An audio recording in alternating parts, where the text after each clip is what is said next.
Welcome back to Fresno City Farm. It's summertime, so it's getting really hot. I know here in Fresno it's been in the hundreds for several weeks now, and so since it's hot, the plants are really suffering a little bit. So right now we're kind of in a mode where we're trying to help our plants along so they can produce the best that they can during this hot weather. But me and my wife always talk about our garden when it gets to the hot part. It's the chili plants' time to shine. All of our chili pepper plants do great in the heat. So we thought we'll do a little walk on our plants so you can see all the different types that we are growing. Alright, this plant right here is an ancho poblano. So you can see this is a stuffing pepper.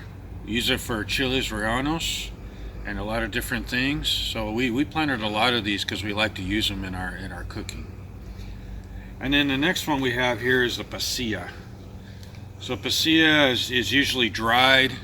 You use it in tamales and other type of Mexican dishes. So it's another one where we have several plants of these. This here is our jalapenos.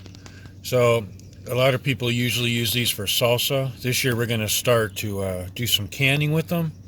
You can see like these ones on the bottom are starting to get the little cracks on them. That usually is an indicator that they're starting to get pretty hot. So usually the more cracks on them, the hotter that they are. So these here are Anaheim peppers. You can see they're quite a bit bigger than the jalapenos, but they're a mild pepper. They don't have spice to them. We use these also in salsas, and you can stuff them with cheese and put them on the grill and barbecue. We're also going to can these this year. Okay, so these here are Aconcagua chilies. You can see it's a pretty good sized chili. These are a sweet chili, so they're good in stir fries, in cooking in all different ways. They have a mild sweet flavor, almost like an apple taste to it. These things will get rather large, so then you can also stuff them. So they're good stuffed also. But we've been growing these for about 3-4 years now, and so now it's a mainstay in our garden. We love these chilies. These here are cherry bombs. So you can see how small they are. Small little red chilies when they get ripe. They really pack a punch. So if you're needing some spice in your life, these are the ones to eat. This here is an Ajvarsky. We just started growing these this year. We've picked several of these off this plant already and used them.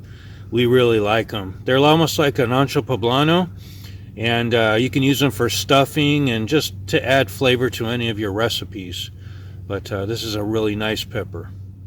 So on these Ajvarskys, we're going to try drying these for our tamales also. This here is a purple beauty bell pepper. We started growing these this year. We really like them.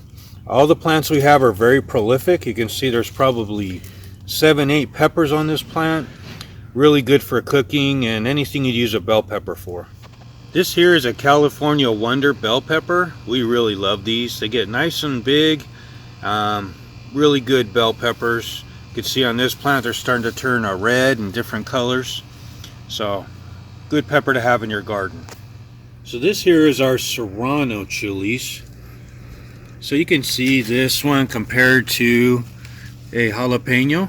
Jalapenos are a little bit thicker, whereas the serranos are skinnier.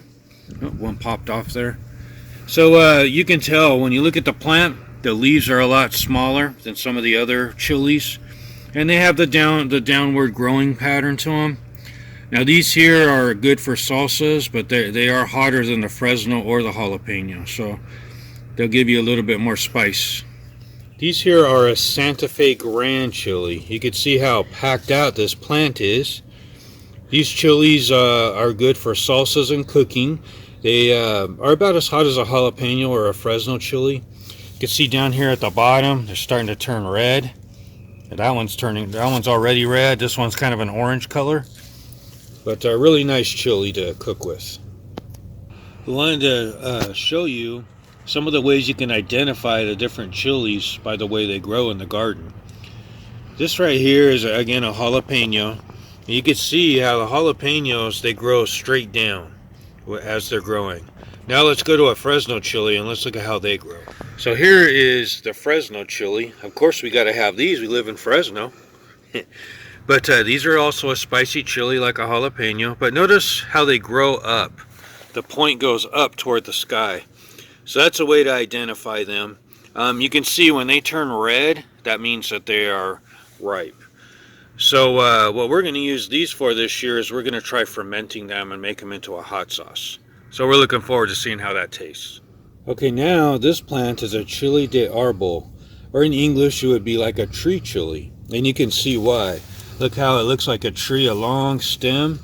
And then right on the top, these chilies are bunched up on the top here with several of them. They're really tiny chilies, but they pack a punch. They're very spicy. So we're waiting for these to get a little bit more ripe. But if you want to add a little heat to your salsa, these things will really do the trick. And you can also see, like the Fresno chilies, they have an upright growth pattern where they point toward the sky. So a really neat plant to look at. So this plant here is a Carolina Reaper, one of the hottest chilies in the world. So it seems to be growing pretty well. We put it in this container so that when it does eventually start, have chilies on the plant, we can put it away. We don't want any kids or anybody accidentally picking it or eating it to where the heat would really hurt them. But what a beautiful plant this is. So right here we have our tomatillos. So if you haven't used a tomatillo before, they're really good in green salsa. It's almost like a green tomato. These here are a little overripe. See how they're yellow? B has already picked a bunch of the green ones to use for her salsa, but we're letting them get a little more ripe like this so they get a little sweeter. But if you like green salsa, these are the ones you want to add. So another plant that does really well when it gets hot is the eggplant.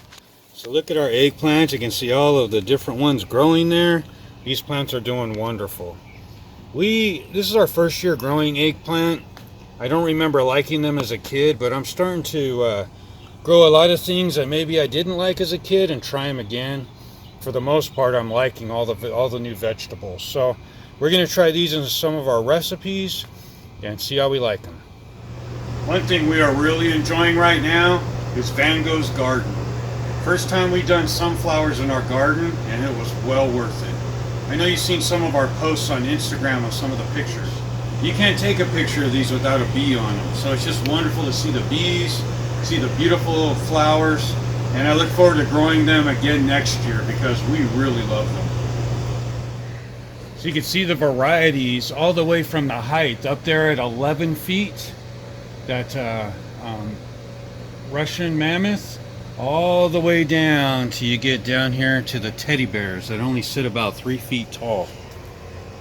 So you can see we have both of those heights and everything in between, oranges, yellows, reds. It's just beautiful. So on our tomato plant, so you remember last video, the tree limbs fell on the tomatoes. You can see here, like here's one of them that took a lot of damage, black vernissage tomato. You can see how scarred up the main vine is. But if you look up on the tomato, it's recuperated nicely. We cut off some of the dead branches that were on it, and it's still growing well. And that is the case with a lot of these tomatoes. A lot of them got kind of bent over or halfway broken off, and they recuperated nicely. So as you can see, these tomatoes have really rejuvenated themselves from being damaged by those branches. But now the next challenge is the heat of the summer. So a lot of them aren't really, the blossoms are falling off of them because it's just too hot right now. So we'll kind of baby them along, see which ones. Some plants will just falter in the heat. Other ones, given in a week or two, they will revive and make it through. But there's a lot of tomatoes that are set on these plants that are still ripening up. So we still have maybe 2-3 more weeks of continual picking every week until we get everything off of these plants. So I really love this, the idea and the trellis that we made. All these plants are getting taller than me now, so now I feel like the short person in the garden. But we really enjoy our new tomato garden. So this week I can truly say the word of the week is persevere. Your plants are trying to persevere in the heat, but as the gardener or the farmer, we have to persevere. So I know for myself, I look for shady times in the garden, whether it's when the sun goes down or when part of my tree shades off a section, and you get out there and maybe work for 30 minutes or an hour. But if we persevere, get through the heat of the summer, then our plants are going to do better, yield a little bit more for us. So it's a hot time, it's a hard time to work out here, but it's definitely worth it to do what we can. So I'm glad you joined us this week, and we look forward to seeing you next time on Fresno City Farm.